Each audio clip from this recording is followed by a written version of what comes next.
नमस्कार साथियों, स्वागत है एक बार फिर से आपके अपने चैनल आईक्यूपुर एकेडमी में। तो आज है 10 जनवरी। 10 जनवरी के सभी इंपॉर्टेंट करंट अफेयर के क्वेश्चन देखेंगे, साथ ही इनके फैक्ट भी देखते हुए चलेंगे। तो बिना देरी के बढ़ते हैं अपनी क्लास की ओर। तो आज का हमारा पहला क्वेश्चन हो जाता है कि एक्सिस बैंक ने ऑटो रिटेल फाइनेंसिंग के लिए किस के साथ साझेदारी की है? तो हुंडई मोटर के साथ की है। इसमें क्या होगा कि इससे शहरी व ग्रामीण दोनों क्षेत्रों को ग्राहक आसानी से कार खरीदने के लिए ऑनलाइन फाइनेंस प्राप्त कर सकेंगे। ठीक है दोस्तों।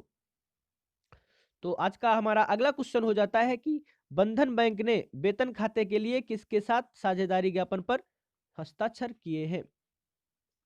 ये किए हैं आपकी भारतीय सेना के साथ। इसमें क्या है कि इस अकाउंट के माध्यम से भारतीय सेना के जवानों को सुविधाएं दी जाएंगी। जीरो बैलेंस पर अकाउंट खुलेगा। 1 लाख से अगर ज़्यादा की राशि है तो उनको 6% की ब्याज दी जाएगी, और साथ ही जो एटीएम का ट्रांजैक्शन होगा वो बिल्कुल फ्री होगा, यानी कि एटीएम यूज करने के लिए उन्हें कोई भी पे नहीं करना पड़ेगा, जैसे अन्य बैंकों में करना पड़ता है। ठीक है दोस्तों। अगला क्वेश्चन हो जाता है हमारा आज का कि किसकी अध्यक्षता में केंद्र सरकार ने लद्दाख की भाषा और संस्कृति की रक्षा के लिए समिति बनाने का फैसला लिया है? तो किशन रेड्डी की अध्यक्षता में समिति बनाने का फैसला लिया है।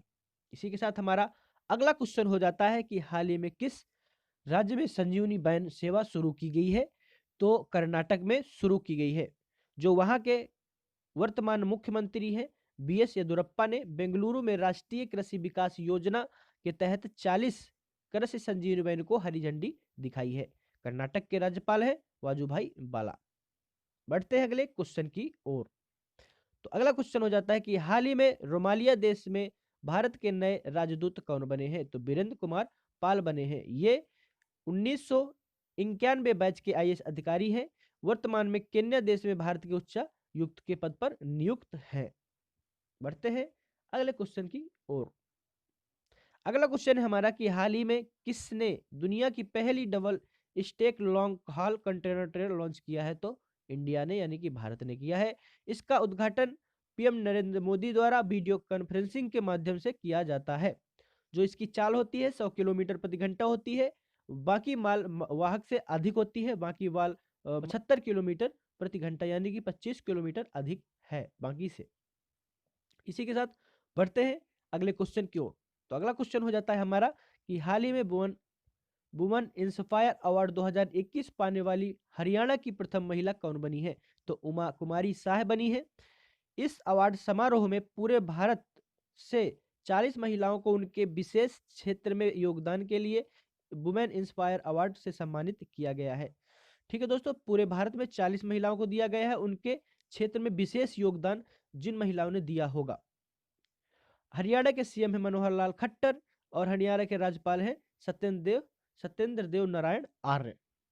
इसी के साथ अगला क्वेश्चन हो जाता है हमारा कि हाल ही में किसने फतेह वन स्वदेशी रॉकेट प्रणाली का सफल परीक्षण किया है? तो पाकिस्तान ने किया है। इसकी जो मारक क्षमता है वो है 140 किलोमीटर तक मार कर सकती है दोस्तों। ठीक है, यहाँ पर 140 किलोमीटर है। ठीक है दोस्तों।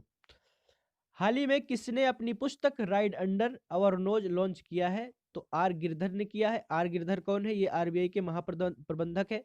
आरबीआई का मुख्यालय कहाँ है? मुंबई में है। और आरबीआई के गवर्नर कौन है वर्तमान में? शशिकांत दास हैं। आप ध्यान रखेंगे। इसी के साथ बढ़ते हैं अगले क्वेश्चन की ओर। तो अगला क्वेश्चन हो जाता है हमारा कि हाल ही में गुवाहाटी के उच्च न्यायालय में मुख्य न्यायाधीश के रूप में किसने शपथ ली है? तो जस्टिस सुधांशु धूलिया ने शपथ ली है। तो अब गुवाहाटी कहाँ है? असम में पड़ता है। तो असम के सीएम कौन है? सर्बानंद सोनोवाल, और वहाँ के राज्यपाल है जगदीश मुखी। इसी के साथ हमारे क्वेश्चन समाप्त होते हैं। ठीक है दोस्तों, आप लोगों को हमारी क्लास अच्छी लगी हो तो चैनल को सब्सक्राइब करें, अपने दोस्तों तक शेयर करें। हम यहाँ पर रोजाना करंट अफेयर के क्वेश्चन लाते रहते हैं, डे वाइज डे। ठीक है दोस्तों, इसलिए आप चैनल को सब्सक्राइब करना बिल्कुल भी ना भूलें। चलिए मिलते हैं नए करंट अफेयर के साथ।